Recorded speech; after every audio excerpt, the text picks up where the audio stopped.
yo lo había comentado ayer y también hoy, y recién leo, tengo que decirlo, el artículo del doctor Carlos Caro Coria, ¿no? Exitosa. Titulada Vacuna Gate, ¿falta ética o delito? Se pregunta. Carlos Caro, un placer como siempre, gracias por estar con nosotros. ¿Qué tal, Cristian? Buenos días, ¿cómo estás? Muy bien. Carlos, a ver, entrando un poquito a lo que es tu artículo, porque la verdad, justamente yo iba ayer en esa línea tras leer ese comunicado, ¿no? Gaseoso, ¿no? Poco transparente, pero en todo caso muy típico del gobierno chino en su accionar global, vamos a decirlo de alguna manera. Tú también tocas ese tema. ¿Cuál es el grado de responsabilidad? ¿Debemos exigir más explicaciones de parte de la empresa Sinopharm y por ende del gobierno chino, sabiendo que en China casi todas las empresas responden a los intereses y prácticamente el Estado chino tiene el total, si es que no finalmente una parte importante del accionariado de las empresas? En este caso, ¿es así con Sinopharm? Claro, efectivamente, estamos acá ante una empresa pública china, es decir, el titular de la propiedad de la empresa es el gobierno chino, por eso es que, el comunicado de la embajada difundido el día de ayer trata de poner paño frío sobre la situación, incluso llegan un poco a indignarse, diciendo que rechazan, ¿no?, el término prebenda, real o cortesía, pero de facto ha sido así. O sea, de facto, las vacunas que se entregaron experimentales, fuera de las que estaban destinadas para el grupo de trabajo, el grupo de investigación, son vacunas que al parecer no tenían regulación para los chinos, las entregaron ahí para el grupo de investigación sin tener mayor cuenta de ello. Y evidentemente, desde mi punto de vista, acá es una situación preocupante, porque en el marco de un contrato para ser proveedor del Estado, y la empresa Sinopharm ya era un potencial proveedor desde el año pasado, tú no puedes entregar ningún tipo de dádiva, regalos o cortesías, y peor aún, los funcionarios públicos, hay norma expresa y el Código de Ética de la Función Pública, están absolutamente impedidos de recibir regalos, prebendas o cualquier tipo de cortesía, y peor aún de un proveedor, directa o indirectamente, un proveedor que ya lo es, ¿no?, porque se ha firmado el contrato en enero de este año. Correcto. Carlos, ahora, algunos podrían argumentar que esa figura no cuadra porque en verdad no fue directamente del proveedor, sino que esto fue a través del convenio implementado con la Cayetano Heredia. Es decir, era Sinopharm con la Cayetano Heredia y algunos dirán, bueno, no fue Sinopharm directamente, sino un intermediario, la Cayetano Heredia. Por lo tanto, ya no se llega justamente a la dádiva de parte de la empresa, en consecuencia, gobierno chino. ¿Tiene algún asidero esa defensa? Desde mi punto de vista, acá se abren efectivamente dos escenarios, ¿no? Uno, la empresa conocía o la empresa desconocía. Si estamos ante un escenario en el cual la empresa conocía esta situación, esta posibilidad de poder inocular a altos funcionarios del Estado, evidentemente esto arrojaría luces para abrir una investigación por colusión desleal o un delito de corrupción. Esto ha sido efectivamente negado ya hasta el momento por no solamente por la embajada china, sino más por los de la Cayetano Heredia. En el otro escenario, donde la universidad podía, libremente tomar esa decisión, creo que también estamos ante una situación compleja. Primero, porque estas vacunas han ingresado sin el pago de ningún tipo de arancel, porque eran experimentales, es decir, no se ha pagado derechos aduaneros de ningún tipo, están sujetos a un régimen especial aduanero que implica un uso específico, ¿no?, para el equipo de trabajo o para el ensayo de la vacuna, no para ser inoculada a terceras personas que estuvieran fuera de ese marco. Lo segundo, hay normas sanitarias que impiden aplicar este tipo de vacunas fuera de ese marco conforme han establecido las autorizaciones del Instituto Nacional de Salud y la DICEMIR.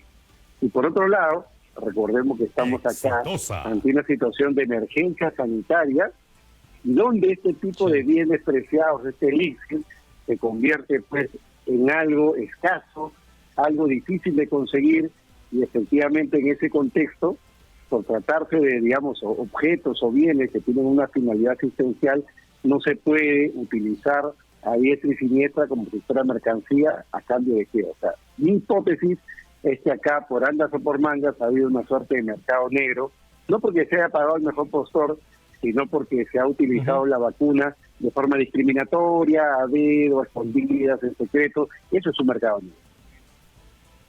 Correcto. Ahora, la respuesta del doctor Germán Málaga, yo era muy, porque ya que finalmente salimos del ámbito privado, Entonces también habría un tema de el sector público.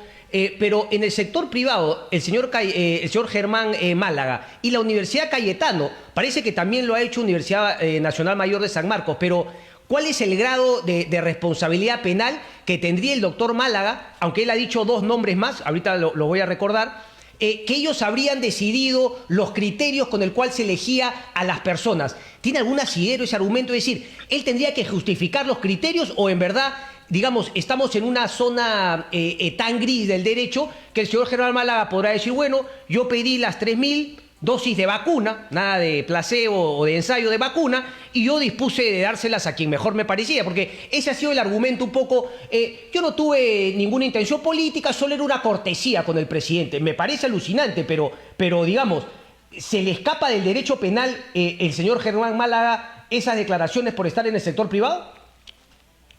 No, de ninguna manera, porque, como reitero, estas vacunas han ingresado para una finalidad concreta. Utilizarlas fuera de esa finalidad, utilizarlas para terceros, para funcionarios públicos, requería toda una serie de trámites que tenían que hacerse no solamente a nivel de aduanas, seguramente comunicárselo a la empresa, seguramente también comunicarlo al ICEMID, al Instituto Nacional de Salud, y como siempre en estos temas, hacerlo público. Entonces, no es que estemos acá ante un bien que se pueda, digamos, administrar a discreción.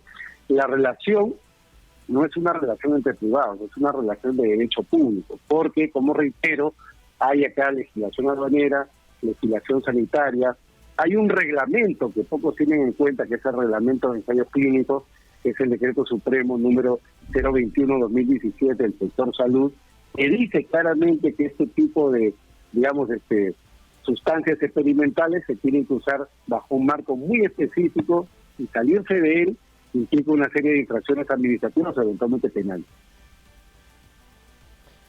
¿Cuáles podrían ser las responsabilidades de Martín Vizcarra? ¿Cuáles las responsabilidades, por ejemplo, de los que han sido ministros y viceministros? Y cuáles también de cualquier ciudadano? Por ejemplo, aparecía el nombre de Cecilia Blume, ¿no? Conocida, ¿no? Lobista, gestora de negocios, abogada. ¿Alcanzaría algún tipo de responsabilidad penal para las personas que finalmente por ahí, con sus lobbies, con sus influencias, recibieron una llamada, eran amigas, ¿no?, del dicharachero doctor Málaga y le dijeron, bueno, pues vente, te pongo tu vacuna, todo bien? ¿Habría responsabilidad para todos ellos o cuál es el grado que alcance a cada uno, doctor? A ver, ahí el punto de partida es la situación especial en la que se encuentra la Universidad Cayetano Heredia. Ellos eran administradores, tenían una posición de garante respecto del uso y administración de la vacuna. Eso, desde el punto de vista penal, podría, esto es una hipótesis más que una afirmación, podría la Fiscalía considerar que estos son bienes con fines asistenciales. Hay una norma en el Código Penal, que es el artículo 392, que regula el llamado peculado por extensión.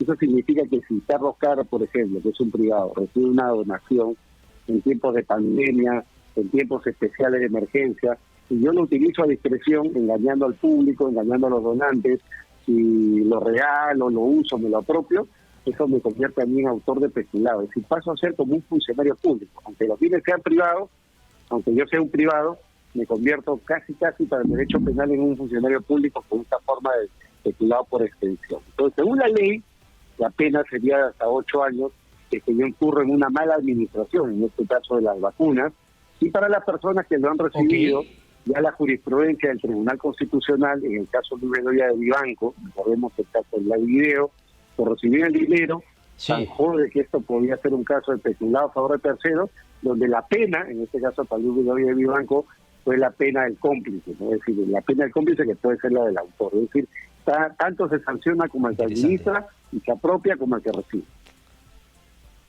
Interesante. Eso ha sido un poquito, digamos, de la parte de la Cayetano hacia abajo los que la recibieron. Pero ahora, respecto de los que la recibieron, que han tenido cargos públicos, hablo del presidente Vizcarra, en ese momento era presidente, hablo de los ministros que se han venido vacunando hasta hace muy poco. Ahí me imagino habrían agravantes por el cargo que tenían.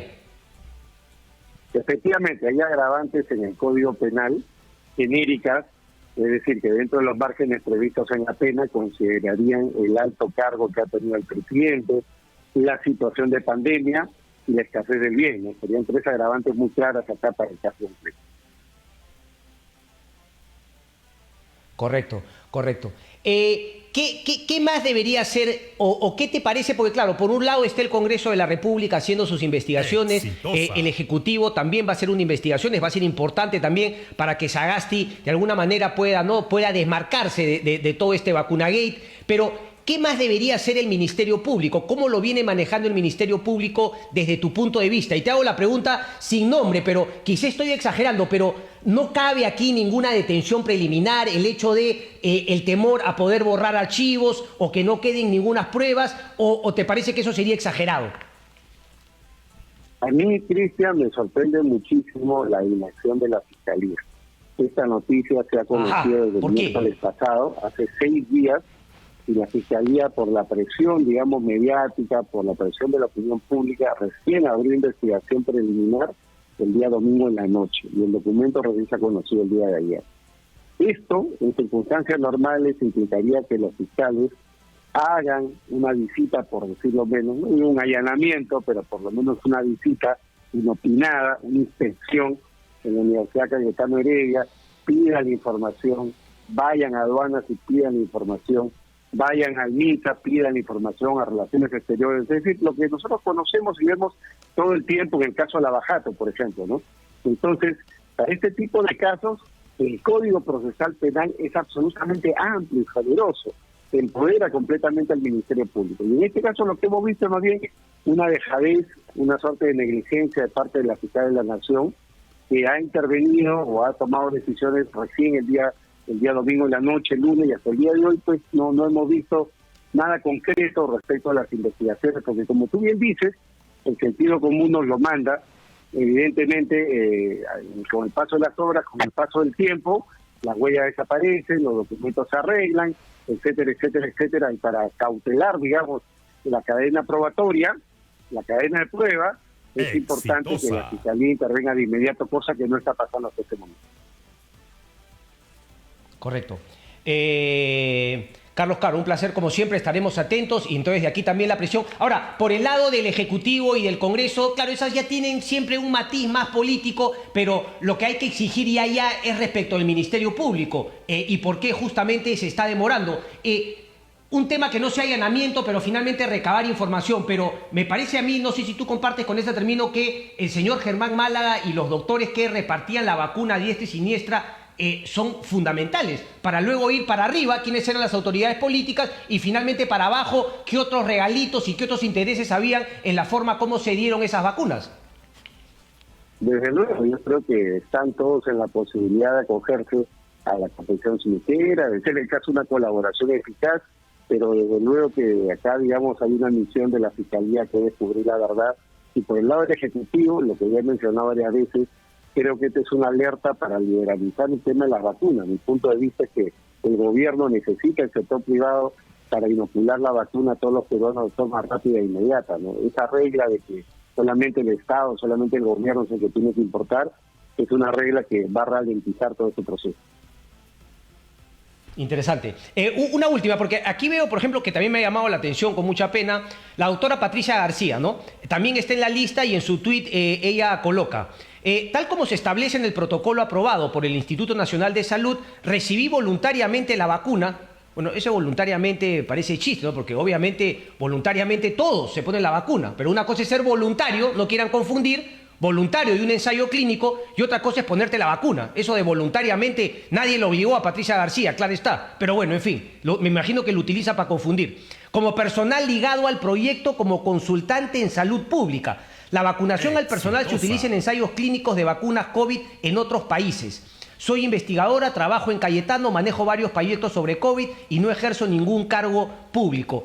La pregunta es, esto me imagino que es para zafarse de algún tipo de responsabilidad penal, como tú decías, ¿no? En el tema de cómplice que dabas el caso de Bedoya de Vivanco, pero digamos el tema ético, moral, no desaparece, es decir, se le suma, porque finalmente si es así de sencillo y claro, todo el mundo lo pudo haber hecho público, quienes no con la confidencialidad de los ensayos, sino los que se pusieron estas vacunas extras como parte del equipo, lo correcto habría sido hacerlo público. ¿El solo hecho de no haberlo hecho público ya podría convertirlo en un delito?